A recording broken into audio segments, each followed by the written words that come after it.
Écoutez, il y a quand même un paradoxe qu'on se doit de souligner. Le Rwanda, officiellement, a toujours nié être le parrain actif du M23.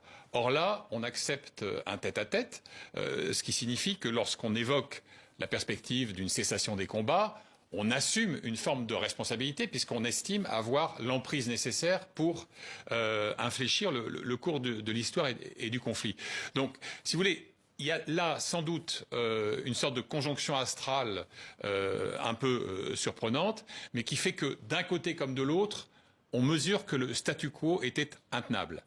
Du côté de Kinshasa, des inquiétudes extrêmement puissantes en ce qui concerne la situation militaire, et du côté du Rwanda, et en dépit des négations officielles, le fait que malgré tout, cet effet d'accumulation des critiques, des rapports, onusiens ou pas, et des sanctions, finit par ternir l'image et donc la geste de Paul Kagame à la tête du pays des mille collines. Vous avez été surpris d'apprendre cette rencontre au Qatar entre le président congolais Tshisekedi et Paul Kagame, oui, alors que les tensions étaient vives. Oui, les tensions étaient vives. On avait les regards tournés vers Luanda pour savoir si oui ou non cette rencontre aurait lieu, avec quelle composition, etc.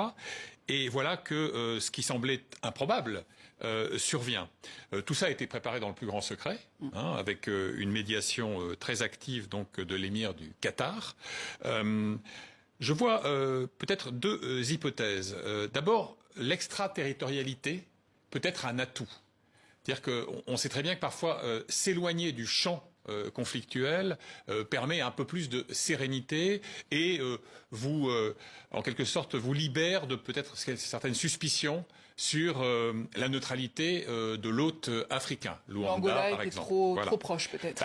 Peut-être que c'était perçu comme ça par les uns ou les autres. Puis un autre enseignement qui est très intéressant au fond, c'est que d'abord, on se souvient que la dernière rencontre des deux hommes, Kagame et Tshisekedi, remonte à février 2024. Il y a plus d'un an maintenant.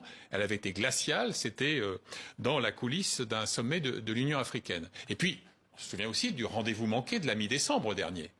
Puisque, en fait, ce sommet... Luanda toujours, a été, au fond, déconstruit in extremis.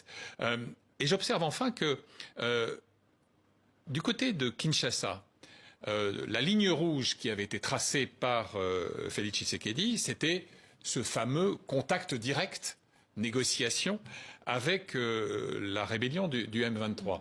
Lui a toujours considéré que son interlocuteur véritable, c'était Paul Kagame, puisqu'il est le mentor et le parrain de la dite rébellion, ce qui a été amplement documenté par diverses sources africaines et internationales. Et donc... à partir de là, on peut considérer qu'il a réussi à modifier un peu le format. Mais attention, soyons prudents. Ce qui est advenu aujourd'hui, c'est une prise de contact dont on nous dit qu'elle a duré environ 45 minutes, qu'elle aurait été cordiale, ce qui en langage diplomatique ne veut pas signifier grand-chose. Tout ce qui importe maintenant, c'est de savoir, quelle sera la suite qui sera donnée à cette rencontre inattendue. Et puis ensuite, est-ce que, parallèlement, la rencontre de Luanda va être maintenue, puisque en fait... Est-ce que c'est devenu un non-sujet ou pas, vu qu'il y a eu cette rencontre entre les deux chefs d'État congolais? Ce que l'on sait, sauf erreur ou omission, c'est que la délégation de Kinshasa était bel et bien là depuis hier soir lundi. Ils étaient présents. En revanche, celle du M23 s'était, semble-t-il, dérobée. Alors, il va de soi que ce qui s'est passé à Doha aujourd'hui au Qatar va changer la donne. Mais je crois avant tout que ça n'est que, en quelque sorte, le prologue d'un processus de négociation qui peut d'ailleurs s'expliquer aussi par le fait que vous avez des enjeux militaires essentiels. On sait très bien que le M23 a réussi, semble-t-il, d'après des sources convergentes, une percée assez significative dans ce qu'on appelle le territoire de Walikale, qui constitue une sorte de verrou stratégique sur la route de Kisangani. Peut-être aussi avait-il urgence à, en quelque sorte, enrayer cette progression. Et on citait dans l'entourage de Félix Tshisekedi l'un de ses conseillers qui disait ceci: « Nous espérons que cela va calmer les ardeurs des combattants sur le terrain. »